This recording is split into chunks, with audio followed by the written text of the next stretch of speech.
Hello everyone, कैसे हैं आप सभी। आशा करता हूं कि आप सभी अच्छे होंगे। आप सभी का मेरे इस यूट्यूब चैनल पर हार्दिक स्वागत है। कहानी के पिछले भाग में आपने देखा कि बिंटी के ससुर जी घर आए हुए होते हैं और डॉक्टर शुक्ला और चंदर उनसे बात करते हैं। कुछ समय बाद बात करने के बाद वह बिंटी के ससुर जी को छोड़ने के लिए बाहर चले जाते हैं। तो आइए इसके आगे की कहानी अब शुरू करते हैं। डॉक्टर शुक्ला और चंद्र बिंटी के ससुर जी को बाहर से जब छोड़कर अंदर घर लौटे तो बुआ जी एक थैली से कुछ धर निकाल रही थी। डॉक्टर शुक्ला ने नोट बुआ जी को देते हुए कहा, लो, ये दे गए तुम्हारे समधी जी लड़की को। 5 का नोट देखा तो बुआ जी सुलग उठी। न गहना न गुड़िया, ब्याह पक्का कर गई कागज के टुकड़े से। अपना आप तो सोना और रुपया और कपड़ा सब लीले को तैयार, और देत के दाई पेट पिराता है जूता पिटाऊ का। अरे राम चाहे तो जमदूत की लाश की बोटी बोटी करके राम जी के कुत्तन का खिलेंगे। चंदर हंसी के मारे पागल हो गया। बुआ जी ने थैली का मुंह बांधा और बोली, अबहिन तक बिंटी का पता नहीं, और वो तुर्कन मलेच्छन के यहाँ कुछ खा पी ली तो हमारे यहाँ गुजारा ना ही ना होगा। बड़ी आजाद हुई गई है सुधा की सह पाए की। आए देव, आज हम भद्रा उतारित है ही का। डॉक्टर शुक्ला अपने कमरे में चले गए। चंद्र को प्यास लगी थी। उसने बुआ जी से एक गिलास पानी मांगा। बुआ जी ने एक गिलास में पानी दिया और बोली, बैठ के पियो बेटा, बैठ के। कुछ खाए का दे ही? नहीं बुआ जी। बुआ बैठकर हंसिया से कटहल छीलने लगी और चंद्र पानी पीता हुआ सोचने लगा, बुआ जी सभी से इतनी मीठी बात करती हैं तो आखिर बिंटी से ही इतनी कटु क्यों है। इतने में अंदर चप्पलों की आहट सुनाई पड़ी। चंद्र ने देखा सुधा और बिंटी आ गई थी। सुधा अपनी चप्पल उतारकर अपने कमरे में चली गई और बिंटी आंगन में आई और बुआ जी के पास आकर बोली, लाओ हम तरकारी काट दें। चल हटो हट, पहले नहाओ जाए के, कुछ खाए तो ना रहो। इतनी देर कहाँ घूमते रहो। हम खूब अच्छी तरह जानी थी तू हमार नाक कटाइन के रहबो, पतोरियन के ढंग सीखे। बिंटी चुप। एक तीखी वेदना का भाव उसके मुंह पर आया। उसने आंखें झुका ली, रोई नहीं और चुपचाप से झुकाए हुए सुधा के कमरे में चली गई। चंद्र क्षण भर खड़ा रहा, फिर सुधा के पास गया। सुधा के कमरे में अकेली बिंटी खाट पर पड़ी थी, औंधे मुंह तकिया में मुंह छिपाए। चंद्र को जाने कैसा लगा। उसके मन में बेहद तरस आ रहा था इस बेचारी लड़की के लिए, जिसके पिता है नहीं और जिसे प्रताड़ना के सिवा कुछ नहीं मिला। चंद्र को बहुत ही ममता लग रही थी इस अभागिनी के लिए। वह सोचने लगा, कितना अंतर है दोनों बहनों में। एक बचपन से ही कितने असीम दुलार, वैभव और स्नेह में पली है, और दूसरी प्रताड़ना और कितने अपमान में पली, और वह भी अपनी ही सगी माँ से जो दुनिया भर के प्रति स्नेहमयी है, और अपनी लड़की को छोड़कर। वह कुर्सी पर बैठकर चुपचाप यही सोचने लगा, अब आगे भी इस बेचारी को क्या सुख मिलेगा। ससुराल कैसी है, या तो ससुर को देखकर ही मालूम पड़ देता है। इतने में सुधा कपड़े बदलकर हाथ में किताब लिए उसे पढ़ती हुई उसी में डूबी हुई आई और खाट पर बैठ गई। अरे बिंटी, कैसे पड़ी हो? अच्छा तुम हो चंद्र। बिंटी उठो। उसने बिंटी की पीठ पर हाथ रखकर कहा। बिंटी जो अभी तक निचेष्ट पड़ी थी, सुधा के ममता भरे स्पर्श पर फूट फूट कर रो पड़ी। तो सुधा ने चंद्र से कहा, क्या हुआ बिंटी रानी को? और बिंटी भी जोरों से सिसकियां भरने लगी। तो सुधा ने चंद्र से कहा, कुछ तुमने कहा होगा, 14 दिन बाद आए और आते ही लगे रुलाने उसे। कुछ कहा होगा तुमने, समझ गए। घूमने के लिए उसे भी डांटा होगा। हम साफ साफ बताए देते हैं चंदर, हम तुम्हारी डांट सह लेते हैं। इसका ये मतलब नहीं कि अब तुम इस बेचारी पर भी रोब झाड़ने लगो। इससे कभी कुछ कहा तो अच्छी बात नहीं होगी। तुम्हारे दिमाग का कोई पुर्जा ढीला हो गया है क्या? मैं क्यों कहूंगा बिंटी को कुछ? बस फिर यही बात तुम्हारी हमें बुरी लगती है, सुधा बिगड़ कर बोली। क्यों नहीं कहोगे बिंटी को कुछ? जब हमें कहते हो तो उसे क्यों नहीं कहोगे? हम तुम्हारे अपने हैं तो क्या वो तुम्हारी अपनी नहीं है? चंदर हंस पड़ा। सो क्यों नहीं, लेकिन तुम्हारे साथ ना ऐसे निभा ना वैसे निभा। ये सब कुछ हम नहीं जानते, क्यों रो रही है ये? सुधा बोली धमकी के स्वर में। बुआ जी ने कुछ कहा था, चंदर ने बोला। अरे तो उसके लिए क्या रोना, इतना समझाया तुझे कि उनकी तो आदत है हंस कर टाल दिया कर। चल उठ, हंसते हैं कि गुदगुदाऊं? सुधा ने कोई गुदगुदाते हुए कहा। बिंटी ने उसका हाथ पकड़कर झटक दिया और फिर सिसकियां भरने लगी। नहीं मानेगी तू, सुधा बोली। अभी ठीक करती हूँ तुझे मैं। चंदर पकड़ो तो इसका हाथ। चंदर चुप रहा। नहीं उठे, उठो, तुम इसका हाथ पकड़ लो तो हम अभी इसे हंसाते हैं। सुधा ने चंदर का हाथ पकड़कर बिंटी की ओर बढ़ाते हुए कहा। चंदर ने अपना हाथ खींच लिया और बोला, वह तो रो रही है और तुम बजाय समझाने के उसे परेशान कर रही हो। अरे जानते हो क्यों रो रही है? अभी इसके ससुर आए थे, वो बहुत मोटे थे, तो ये सोच रही है कि कहीं वो भी मोटे ना हो। सुधा ने फिर उसकी गर्दन गुदगुदा कर कहा। बिंटी हंस पड़ी। सुधा उछल पड़ी। लो, ये तो हंस पड़ी, अब रोगी। अब फिर सुधा ने गुदगुदाना शुरू किया। बिंटी पहले तो हंसे से लौट गई, फिर पल्ला संभालते हुए बोली, छी दीदी, वो बैठे हैं कि नहीं? और उठकर बाहर जाने लगी। कहाँ चली? सुधा ने पूछा। जा रही हूँ नहाने, बिंटी ने पल्लू से सिर ढकते हुए चली गई। क्यों? मैंने तेरा बदन छू लिया इसलिए नहाना है? सुधा हंसकर बोली। ए चंदर, वो गेसू का छोटा भाई है ना हसरत, मैंने उसे छू लिया तो फौरन उसने जाकर अपना मुंह साबुन से धोया और अम्मी जान से बोला मेरा मुंह जूठा हो गया। और आज हमने गेसू के अख्तर मियाँ को देखा, बड़े मजे के हैं। मैं तो गेसू से बात करती रही, लेकिन बिंटी और फूल ने बहुत छेड़ा उन्हें। बेचारे घबरा गए। फूल बहुत चुलबुली है और बड़ी नाजुक है, बड़ी बोलने वाली है, और बिंटी और फूल का खूब जोड़ मिला है, दोनों खूब गाती हैं। फूल गेसू की बहन थी। बिंटी गाती भी है? चंदर ने पूछा। हमने तो रोते ही देखा है। अरे बहुत अच्छा गाती है, इसने एक गांव का गाना बहुत अच्छा गाया था। अरे देखो, वह सब बताने में हम तुम पर गुस्सा होना तो भूल ही गए। कहाँ रहे 4 रोज? बोलो, बताओ जल्दी से। व्यस्त थे सुधा, अब थीसिस 3 हिस्सा लिख गई, इधर हम लगातार 5 घंटे से बैठकर लिखते थे। चंदर बोला। 5 घंटे?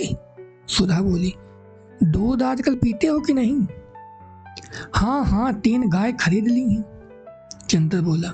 नहीं, मजाक नहीं, कुछ खाते पीते रहना, कहीं तबीयत खराब हुई तो हमारा इम्तिहान है, पड़े पड़े मक्खी मारोगे और अब हम देखने भी नहीं आ सकेंगे। अब कितना कोर्स बाकी है तुम्हारा? कोर्स तो खत्म था हमारा, कुछ कठिनाइयां थी सो पिछले 2-3 हफ्ते में मास्टर साहब ने बता दी थी। अब दोहराना है, लेकिन बिम्ती का इम्तिहान मई में है, उसे भी तो पढ़ाना है। अच्छा, अब चले हम? अरे बैठो, फिर जाने के दिन बाद जाओगे? आज बुआ तो चली जाएंगी, फिर कल से यहीं पढ़ो ना। तुमने बिंटी के ससुर को देखा था? हाँ देखा था। चंदर उनकी रूपरेखा याद करके हंस पड़ा। बाप रे, पूरे टैंक थे वो तो। बिंटी के ननद से तुम्हारा ब्याह करवा दें, करोगे? सुधा बोली। लड़की इतनी मोटी है, उसे कभी डांट लेना तो देखेंगे तुम्हारी हिम्मत। ब्याह? एकदम से चंदर को याद आ गया, अभी बुआ ने बात की थी सुधा के ब्याह की। तब उसे कैसा लगा था? उसका दिमाग घूम गया था, लगा जैसे एक असहनीय दर्द था या क्या था जो उसकी नस नस को तोड़ गया एकदम। क्या हुआ चंदर? अरे चुप क्यों हो गए? डर गए मोटी लड़की के नाम से? सुधा ने चंदर का कंधा पकड़कर झकझोरते हुए कहा। चंदर एक फीकी हंसी हंसकर रह गया और चुपचाप सुधा की ओर देखने लगा। सुधा चंदर की निगाह से सहम गई। चंदर की निगाह में जाने क्या था, एक अजब सा पथराया सा सूनापन, एक जाने किस दर्द की अमंगल छाया, एक जाने किस पीड़ा की मूक आवाज और एक जाने कैसी पिघलती हुई सी उदासी, और वह भी गहरी, जाने कितनी गहरी। और चंदर था कि एक टक देखता जा रहा था, एक टक आपलक। सुधा को जाने कैसा लगा, ये अपना चंदर तो नहीं है, ये अपने चंदर की निगाह तो नहीं है। चंदर तो ऐसी निगाह से इस तरह अपलक तो सुधा को कभी नहीं देखता था। नहीं, ये चंदर की निगाह तो नहीं। इस निगाह में न शरारत है, न डांट, न दुलार और न करुणा। इसमें कुछ ऐसा है जिससे सुधा बिल्कुल परिचित नहीं, जो आज चंदर में पहली बार दिखाई पड़ रहा है। सुधा को जैसे डर लगने लगा, जैसे वह कांप उठी। नहीं, ये कोई दूसरा चंदर है जो उसे इस तरह देख रहा है, या कोई अपरिचित है, कोई अजनबी, किसी दूसरे देश का कोई व्यक्ति जो सुधा को। चंदर, चंदर, तुम्हें क्या हो गया? सुधा की आवाज मारे डर के कांप रही थी। उसका मुंह पीला पड़ गया, उसकी सांस बैठने लगी थी। चंदर। और जब उसका कुछ बस न चला तो उसकी आंखों में आंसू छलक आए। हाथों पर एक गरम गरम बूंद आकर पड़ते ही चंदर चौंक गया। अरे सुधी, रो मत। नहीं पगली, हमारी तबीयत कुछ ठीक नहीं है, एक गिलास पानी तो ले आओ। सुधा अब भी कांप रही थी। चंदर की आवाज में अभी भी वह मुलायमियत नहीं आ पाई थी। वह पानी लाने के लिए उठी। नहीं, तुम कहीं जाओ मत, तुम बैठो यहीं। उसने उसकी हथेली पर अपने माथे पर रखकर जोर से अपने हाथों में दबा दिया और कहा, सुधा। क्यों चंदर? कुछ नहीं। चंदर ने आवाज दी, लेकिन लगता था वह आवाज चंदर की नहीं थी, न जाने कहां से आ रही थी। क्या सिर में दर्द है? बिंटी, एक गिलास पानी लाओ जल्दी से। सुधा ने आवाज दी। चंदर जैसे पहले सा हो गया। अरे अभी मुझे क्या हो गया था? तुम क्या बात कर रही थी सुधा? पता नहीं तुम्हें अभी क्या हो गया था। चंदर, कुछ नहीं सुधा, मैं ठीक हूँ, मैं तो यूं ही तुम्हें परेशान करने के लिए चुप था। उसने हंसकर कहा। हाँ चलो रहने दो, तुम्हारे सिर में दर्द है जरूर से, सुधा बोली। बिंटी पानी लेकर आ गई थी। लो पानी पियो। नहीं, हमें कुछ नहीं चाहिए। बिंटी जरा पेन बाम ले जाओ, सुधा ने गिलास जबरदस्ती उसके मुंह से लगाते हुए कहा। बिंटी पेन बाम ले आई थी। बिंटी तू जरा लगा दे इनके। अरे खड़ी क्यों है? कुर्सी के पीछे खड़ी होकर माथे पर जरा हल्की उंगली से लगा दे। बिंटी आज्ञाकारी लड़की की तरह आगे बढ़ी, लेकिन फिर हिचक गई। किसी अजनबी लड़के के माथे पर कैसे पेन बाम लगा दे? चलती है या अभी काट के गाड़ देंगे यही मुटकी कहीं की? खा खा कर मुटानी है, जरा सा काम नहीं होता। बिंटी ने हार कर पेन बाम लगाया। चंदर ने उसका हाथ हटा दिया तो सुधा ने बिंटी के हाथ से पेन बाम लेकर कहा, आओ हम लगा दें। बिंटी पेन बाम देकर चली गई तो चंदर बोला, अब बताओ क्या बात कर रही थी? हाँ, बिंटी के ब्याह की। ये उनके ससुर तो बहुत ही भद्दे मालूम पड़ रहे थे। क्या देखकर ब्याह कर रही हो तुम लोग? पता नहीं क्या देखकर ब्याह कर रही हैं बुआ। असल में बुआ पता नहीं क्यों बिंटी से इतनी चिढ़ती हैं। वह तो चाहती हैं किसी तरह से बोझ टले सिर से, लेकिन चंदर ये बिंटी बड़ी खुश है, या तो चाहती है किसी तरह जल्दी से ब्याह हो। सुधा मुस्कुराती हुई बोली। अच्छा, ये खुद ब्याह करना चाहती है? चंदर ने ताजुब से पूछा। और क्या, अपने ससुर की खूब सेवा कर रही थी सुबह, बल्कि पापा तो कह रहे थे कि अभी ये बीए कर ले तब ब्याह करो। हमसे पापा ने कहा है इससे पूछने को। हमने पूछा तो कहने लगी बीए करके भी वही करना होगा, तो बेकार टालने से क्या फायदा। फिर पापा हमसे बोले कि कुछ वजहों से अगहन में ब्याह होगा, तो बड़े ताजुब से बोली, अगहन में? सुधी, तुम जानती हो अगहन में उसका ब्याह क्यों टल रहा है? पहले तुम्हारा ब्याह होगा। चंदर हंसकर बोला। वह पूर्णतया शांत और उसके स्वर में कम से कम बाहर सिवा चुहल के और कुछ भी न था। मेरा ब्याह, मेरा ब्याह? आंखें फाड़कर, मुंह फैलाकर, हाथ नचाकर, कौतूहल भरे आश्चर्य से सुधा ने कहा और फिर हंस पड़ी, खूब हंसी। कौन करेगा मेरा ब्याह? बुआ? पापा करने ही नहीं देंगे। हमारे बिना पापा का काम ही नहीं चलेगा। और बाबू साहब, तुम किस पर आकर रंग जमाओगे? ब्याह मेरा?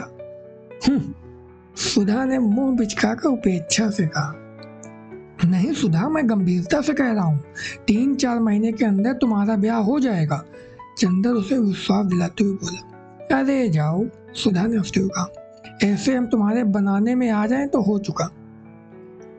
अच्छा जाने दो, तुम्हारे पास कोई पोस्ट कार्ड है? लाओ जरा इस कॉमरेड को एक चिट्ठी तो लिख दें।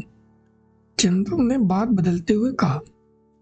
पता नहीं क्यों इस विषय की बात के चलने में उसे कैसा लगता था। कौन कॉमरेड? सुधा ने पूछा। तुम भी कम्युनिस्ट हो गए क्या? नहीं जी, वो बरेली का सोशलिस्ट लड़का है कैलाश, जिसने झगड़े में हम लोगों की जान बचाई थी। हमने तुम्हें बताया नहीं था सब किस्सा उस झगड़े का, जब हम और पापा बाहर गए थे? हाँ बताया था। उसे जरूर खत लिख दो, सुधा ने पोस्ट कार्ड देते हुए कहा। तुम्हें पता मालूम है? चंदर जब पोस्ट कार्ड लिख रहा था तो सुधा ने कहा, सुनो, उसे लिख देना कि पापा की जान बचाने के एवज में आपकी बहुत कृतज्ञ है और कभी अगर हो सके तो आप इलाहाबाद जरूर आए। लिख दिया? हाँ, चंदर ने पोस्ट कार्ड जेब में रखते हुए कहा। चंदर, हम भी सोशलिस्ट पार्टी के मेंबर होंगे, सुधा ने मचलते हुए कहा। चलो, अब तुम्हें नई सनक सवार हुई। तुम क्या समझ रहे हो सोशलिस्ट पार्टी को? राजनीतिक पार्टी है वह। यह मत करना कि सोशलिस्ट पार्टी में जाओ और लौट कर आओ तो पापा से कहो, अरे हम तो समझो पार्टी है, वहाँ चाय पानी मिलेगा, वहाँ तो सब लोग लेक्चर देते हैं। धत, हम कोई बेवकूफ है क्या? सुधा ने बिगड़ कर कहा। नहीं, सो तुम तो बुद्धि सागर हो, लेकिन लड़कियों की राजनीतिक बुद्धि कुछ ऐसी ही होती है, चंदर बोला। अच्छा रहने दो, लड़कियां ना हो तो काम ही न चले, सुधा ने कहा। अच्छा सुधा, आज कुछ रुपए दोगी? हमारे पास पैसे खत्म हैं और सिनेमा देखना है जरा, चंदर ने बहुत दुलार से कहा। हाँ जरूर देंगे तुम्हें, मतलबी कहीं के, सुधा बोली। अभी अभी तुम लड़कियों की बुराई कर रहे थे ना? तो तुम और लड़कियों में से थोड़ी हो, तुम तो हमारी सुधा हो, सुधा महान। सुधा पिघल गई। अच्छा कितना लोगे? अपनी पॉकेट में से 5 रुपए का नोट निकालकर बोली, इससे काम चल जाएगा। हाँ, आज जरा सोच रहे हैं पम्मी के यहाँ जाएं, तब सेकंड सो जाएंगे। पम्मी रानी के यहाँ जाओगे? समझ गए, तभी तुमने चाचा जी से ब्याह करने से इनकार कर दिया। लेकिन पम्मी तुमसे 3 साल बड़ी है, लोग क्या कहेंगे? सुधा ने छेड़ा। तो क्या हुआ जी, सब यूं ही चलता है, चंदर ने हंसकर बात को टाल दिया। तो फिर खाना यहीं खाए जाओ और कार लेते जाओ, सुधा ने कहा। मंगाओ, चंदर ने पलंग पर पैर फैलाते हुए कहा। खाना आ गया और जब तक चंदर खाता रहा, सुधा सामने बैठी रही और बिनती दौड़ दौड़ कर पूरी लाती रही। जब चंदर पम्मी के बंगले पर पहुंचा तो शाम होने में देर नहीं थी, लेकिन अभी फर्स्ट शो शुरू होने में देरी थी। पम्मी गुलाबों के बीच में टहल रही थी और बर्टी एक अच्छा सा सूट पहने लॉन पर बैठा था और घुटनों पर ठुड्डी रखे कुछ सोच विचार में पड़ा था। बर्टी के चेहरे पर का पीलापन भी कुछ कम था, वह देखने से इतना भयंकर नहीं मालूम पड़ता था, लेकिन उसकी आंखों का पागलपन अभी वैसा ही था। और खूबसूरत सूट पहनने पर भी उसका हाल यह था कि एक कॉलर अंदर था और एक बाहर।